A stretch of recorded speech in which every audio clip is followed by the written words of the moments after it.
मैं doctor Amita Verma, associate professor राजनीति विज्ञान विभाग SRLS गवर्नमेंट PG कॉलेज काला डेरा से आप सभी का स्वागत करती हूँ। आज का यह लेक्चर BA पार्ट सेकंड के विद्यार्थियों के लिए तैयार किया गया है, जिसमें हम प्रश्न पत्र द्वितीय, जो कि भारतीय राजनीतिक व्यवस्था से संबंधित है, का अध्ययन करेंगे। और आज का विषय है भारत में राष्ट्रवाद का उदय। भारतीय राष्ट्रवाद के उदय एवं स्वतंत्रता संग्राम के प्रारंभ होने के लिए कई कारण तथा परिस्थितियां उत्तरदायी थी। इंग्लैंड की ईस्ट इंडिया कंपनी भारत की समृद्धि तथा संपन्नता से प्रभावित होकर यहां व्यापार करने आई थी। 31 दिसंबर 1600 को रानी एलिजाबेथ ने अंग्रेज अधिकारी व्यापारियों को भारत के साथ व्यापार करने का अधिकार दिया। पहले तो आर्थिक क्षेत्र पर कंपनी के द्वारा अधिकार किया गया तथा बाद में राजनीतिक क्षेत्र में भी आजमाइश प्रारंभ की गई। उसे अपने इस प्रयास में सफलता भी मिली और 1850 तक देश के बड़े भाग पर कंपनी का शासन स्थापित हो गया। कंपनी शासन भारतीयों के प्रति कठोर तथा दुर्भाग्यपूर्ण था। फलतः उसका विरोध हुआ। अंततः कंपनी शासन का अंत हुआ तथा 1858 में ब्रिटिश सम्राट के हाथों में भारत का शासन आ गया।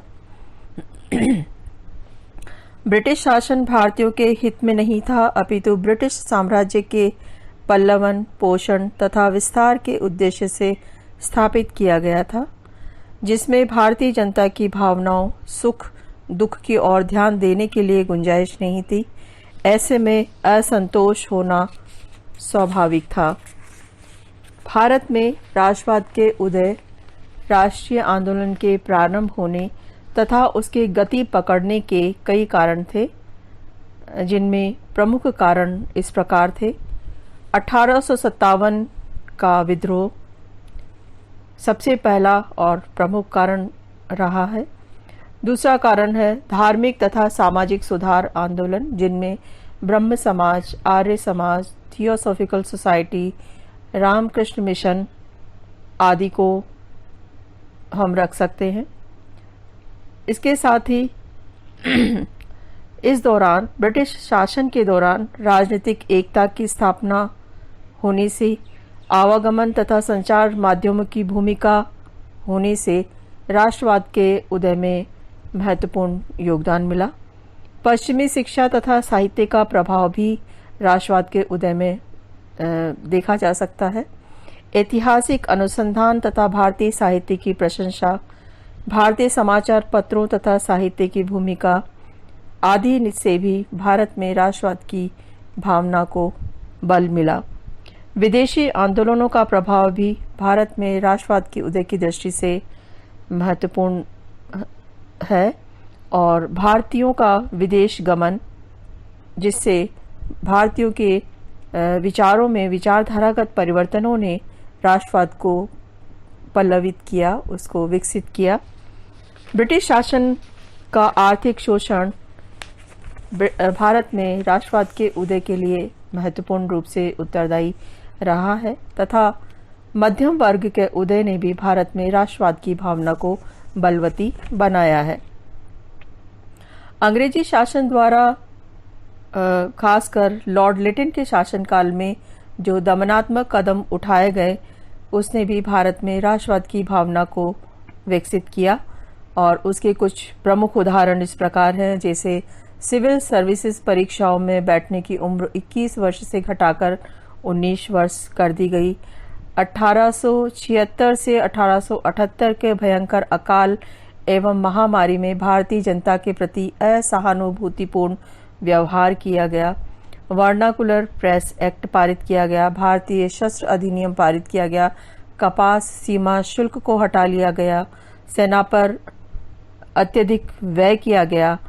ये सभी लॉर्ड लिटन के शासनकाल में किए गए वे सब दमनात्मक कार्य थे, जिनसे भारत में राष्ट्रवाद की भावना बलवती हुई। इसके साथ ही इल्बर्ट विधेयक संबंधी विवाद ने भी भारतीयों को सोचने के लिए मजबूर किया और भारत में राष्ट्रवाद की भावना को मजबूती प्रदान की। उपयुक्त परिस्थितियों के कारण भारत में राष्ट्रवाद की भावना धीरे धीरे पनपने लगी। यद्यपि प्रारंभिक स्वर विद्रोह का नहीं था, कुछ सुविधाएं तथा सुधारों की मांग की आवाज उठ रही थी, पर यह चेतना जागृति का समय था, अधिकारों के प्रति समझ उत्पन्न होने का समय था तथा अंग्रेजों के वास्तविक स्वरूप को पहचानने का समय था। परतंत्र देश में सुधार लाने के उद्देश्य से कई संस्थाएं जन्मी तथा पनपी।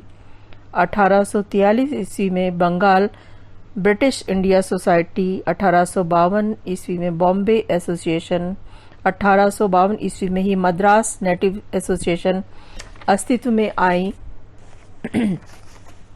इंडिया लीग 1875 में, पूना सार्वजनिक सभा 1876 में, महाजन सभा 1881 में स्थापित हुई।